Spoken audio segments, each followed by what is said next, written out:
నమస్కారం. మీ శ్రీచక్ర ఛానల్కి స్వాగతం. ప్లీజ్ అండి మా ఛానల్ని సబ్స్క్రైబ్ చేసుకొని లైక్ చేసి షేర్ చేయండి. కింద ఉన్న డిస్క్రిప్షన్లో మా ఇతర వీడియో లింకులు కూడా ఇచ్చున్నాము. మీరు వాటిని కూడా ఒకసారి చూసి మీకు నచ్చితే కనుక తప్పకుండా మీ గ్రూప్స్లో ఫార్వర్డ్ చేసి మాకు సపోర్ట్ అందించండి. లైక్ బటన్ మాత్రం తప్పకుండా నొక్కండి. అలా నొక్కడం ద్వారా మా ఛానల్ మరికొంతమంది చూసే అవకాశం మాకు దక్కుతుంది. Thank you. ఇంకొక చిన్న మనవి, ఎండాకాలం బాగా ఉంది కదా, ఎండలు బాగా కాస్తున్నాయి. మనం మన వాహనాల్ని ఇళ్ల ముందర కానీ పార్కింగ్ ఏరియాల్లో కానీ లేదా రోడ్ల మీద కానీ పార్క్ చేస్తూ ఉంటాము. మీరు వాహనం తీసేటప్పుడు ఒక్కసారి వాటి కిందకి తొంగి చూసి ఏమీ లేవు అని నిర్ధారించుకున్నాక మీ వాహనాన్ని స్టార్ట్ చేయండి. ఎందుకంటే ఎండ తీవ్రతకి తాళలేక కుక్కలు, పిల్లులు ఇలాంటివన్నీ వచ్చి వాటి కింద సేద తీరుతూ ఉంటాయి. మనకు తెలియక స్టార్ట్ చేస్తే అవి చనిపోయే అవకాశం ఉంది. మనకు కూడా తర్వాత బాధ కలుగుతుంది. అందుకని మీరు స్టార్ట్ చేసేటప్పుడు ఒక్కసారి చెక్ చేసుకోండి. Thank you. మనం ఈరోజు చెప్పుకుంటున్న టాపిక్ కృష్ణార్పణం. తుచ్చమైన మానవ జీవితం ఎప్పుడు ముగుస్తుందో మనకి తెలియదు. నీటి బుడగ లాంటి జీవితం మీద, క్షణంలో అగ్నికి ఆహుతయ్యే శరీరం మీద మమకారం పెంచుకుంటాడు మనిషి. ఎప్పుడు పుడతామో తెలియదు, ఎప్పుడు తను చాలిస్తామో తెలియదు. నీవు ఏమీ తీసుకురావు, అలానే ఏమీ తీసుకెళ్లలేవు. నీ వెంట వచ్చేది నీవు చేసిన పాపం పుణ్యం మాత్రమే. సంసారం అనేమనే మోహంలో పడి మనిషి చాలా మాయలో పడిపోతూ ఉంటాడు. అందుకే నువ్వు మంచి పనులు వాయిదా వేయకు అంటారు పెద్దలు. రేపటి పని ఈరోజు చెయ్యి, ఈరోజు పని ఇప్పుడే చెయ్యి అంటారు. కారణం మరుక్షణం మనది అవునో కాదో మనకి తెలియదు కాబట్టి. దీనికి ఉదాహరణగా చాలా కథలు మనకి ఉన్నాయి. ఇప్పుడు మనం వాటిలో ఒకటి చెప్పుకుంటున్నాము. ఒక పల్లెటూరులో ఒక సాధువు వచ్చాడు.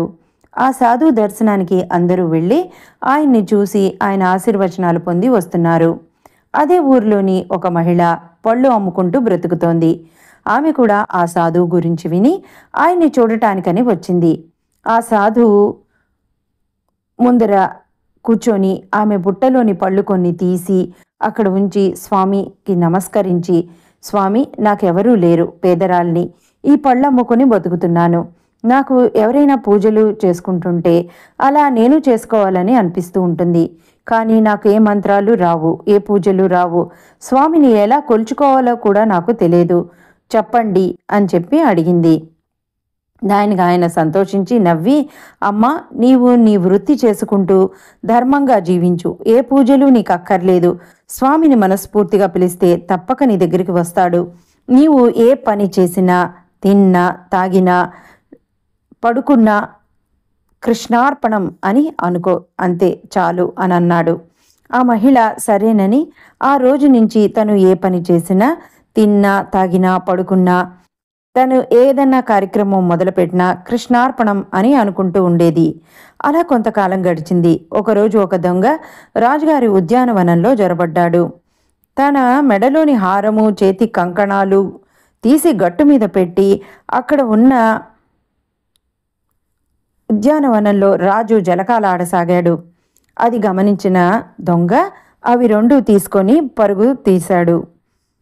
అది చూసిన భటులు వాడి వెంటపడి తరమసాగారు. వాడు పరిగెత్తి అక్కడ పళ్ళమ్ముకుంటున్న అమ్మాయి దగ్గరికి వచ్చి అవి అక్కడ ఉన్న బుట్టలో పడేసి పారిపోయాడు. భటులు వచ్చి అడగగా ఆ మహిళ వాడు ఇద్దరూ కలిసి ఈ పని చేశారని, ఆమె మీద ఎంత చెప్పినా ఆమె వినకుండా చోరీ నేరంలో ఆమెని బంధించి రాజుగారి ఎదుటికి తీసుకొచ్చి నించోపెట్టారు. ఆమె తనకేం తెలియదని ఎంత చెప్పినా రాజు కూడా వినిపించుకోకుండా ఆమెకి 50 కొరడా దెబ్బలు వేశారు. అక్కడే రాజు తన కళ్ళెదుటనే ఆ శిక్ష అమలుపరచాలని చెప్పాడు. ఒక భటుడు కొరడా తీసుకొచ్చి కొట్టడం ఆరంభించాడు. మొదట దెబ్బ తన మీద పడేలోగానే ఆమె కళ్ళు మూసుకొని మనసులో కృష్ణార్పణం అని అనుకుంది. అంతే, ఆమె ఒంటి మీద 50 కొరడా దెబ్బలు పడ్డా ఆమెకి చిన్న గాయం కానీ అసలు కొట్టిన ఆనువాలు కానీ లేదు. అక్కడ ఉన్న అందరూ ఆశ్చర్యపోయారు. కొడతారనే భయంతో స్వామిని తలుచుకుంటూ కళ్ళు మూసుకున్న మహిళకి ఎంతకీ తన మీద దెబ్బ పడకపోవడంతో కళ్ళు తెరిచి చూసింది. కానీ 50 కొరడా దెబ్బలు కొట్టిన వాడు అలిసిపోయి సొలిసిపోయి చెమటలోరుస్తూ ఆమె పక్కన నిలబడి ఉన్నాడు. ఆమె ఇదంతా స్వామివారి మహిమ అని అనుకొని మనసులో స్వామిని నమస్కరించి ఆనందించసాగింది. ఈ లోపల అక్కడ రాజుగారు కోటల్లోని కృష్ణ మందిరంలోని ఉన్న పురోహితుడు స్వామి ఒళ్ళంతా వాతలు తేలిపోయి ఉండటం చూసి హడావుడిగా రాజు దగ్గరికి పరుగెత్తుకుంటూ వచ్చాడు. రాజా, అనర్థం జరిగిపోయింది అని అర్చుకుంటూ వచ్చాడు. మన రాజ్యంలో ఎక్కడో ఘోర అపచారం జరిగింది. శ్రీకృష్ణ స్వామి గుడిలో స్వామివారి ఒళ్ళంతా వాతలు తేలిపోయింది అని అన్నాడు బాధపడుతూ. రాజు ఆశ్చర్యంతో తన పరివారంతో సహా అక్కడికి చేరుకున్నాడు. తెల్లటి కృష్ణపాలరాతి విగ్రహం అంతా ఎర్రగా వాతలు తేలిపోయి ఉంది. అది చూసి రాజుతో సహా అందరూ ఆశ్చర్యపోయి బాధపడసాగారు. అప్పుడే ఆ ఊరిలోకి వచ్చిన సాధువు అక్కడ జరిగింది ఎవరో చెప్పుకుంటుండగా విని ఆయన కూడా ఆ గుడికి చేరుకొని అక్కడ జరిగింది చూసి, రాజా, నీవు ఒక నిరపరాధికి శిక్ష వేశావు. ఆమె నీవు వేసిన శిక్ష కృష్ణుడికి అర్పించింది. ఆయన స్వీకరించాడు అని చెప్పాడు. రాజు ఆ సాధువు కాళ్ల మీద పడి, స్వామి, నేను తెలిసి ఏ తప్పు చేయలేదు, ఏ అపచారము చేయలేదు. జరిగింది విని విచారించి ఆమెకి శిక్ష వేశాను అని చెప్పాడు. అప్పుడు ఆ సాధువు ఆమెని చూసి ఆమె నిర్మల భక్తికి స్వామి ఆ బాధను యాతనను తనే స్వీకరించాడు అని చెప్పాడు. ఆమె తను వచ్చినప్పుడు అడిగిన విషయము, తాను చెప్పిన విషయము అంతా అక్కడ ఉన్నవారందరికీ వివరించాడు. అక్కడ ఉన్నవారందరూ ఆయన మాటలకు ఆశ్చర్యపోయి, కృష్ణ పరమాత్మ నిష్కలమైన మనస్సుతో, నిర్మలమైన మనస్సుతో, నిష్కలంక భక్తితో ఏది సమర్పించినా స్వీకరిస్తాడని విని ఆ రోజు నుంచి వారు కూడా అలాగే పరమాత్మయందు భక్తిభావంతో మెలగాలని అనుకున్నారు. రాజు ఆ మహిళను క్షమించమని అడిగి ఆమెకి గల భక్తికి మెచ్చుకొని తన కొలువులో ఉద్యోగం ఇప్పించాడు.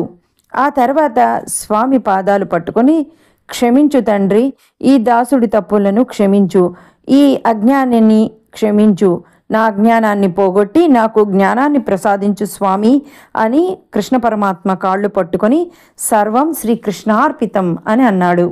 వెంటనే స్వామి ఒంటి మీద వాతలన్నీ మాయమైనాయి. చూసారా, స్వామి మీద భారం వేసి నీవు నీ కర్మలను సక్రమంగా నిర్వహిస్తూ మనసులో ఎలాంటి చెడ్డ పనులకు కానీ తలంపులు కానీ తలచకుండా స్వామిని భక్తితో సేవిస్తే నీ బాధ్యతంతా తానే తీసుకుంటానని చెప్తాడు కృష్ణ పరమాత్మ. అందుకే అంటారు పెద్దలు, ధర్మాన్ని నువ్వు రక్షిస్తే ధర్మం నిన్ను రక్షిస్తుంది అని. ధర్మం అంటే ఎవరో కాదు, పరమాత్మే ధర్మం. నువ్వు చేసిన దాన్ని పరమాత్మకి సమర్పించు. నువ్వు తినే ఆహారం, నువ్వు ఇచ్చే ఆహుతులు, నువ్వు చేసే సహాయం, చివరికి నువ్వు పడే బాధ కూడా స్వామి అవన్నీ మోసి నిన్ను ఈ సంసారమనే సాగరాన్ని దాటిస్తాడు. సర్వం శ్రీకృష్ణార్పణమస్తు. విన్నారుగా అండి? మీకు ఈ టాపిక్ నచ్చితే కనుక తప్పకుండా లైక్ చేసి షేర్ చేయండి. మీ అమూల్యమైన అభిప్రాయాలను కామెంట్స్ రూపంలో మాకు తెలియచేయండి. మళ్ళీ ఇంకో వీడియోలో ఇంకో టాపిక్తో మీ ముందరుంటుంది మీ శ్రీచక్ర ఛానల్. అంతవరకు హరి ఓం.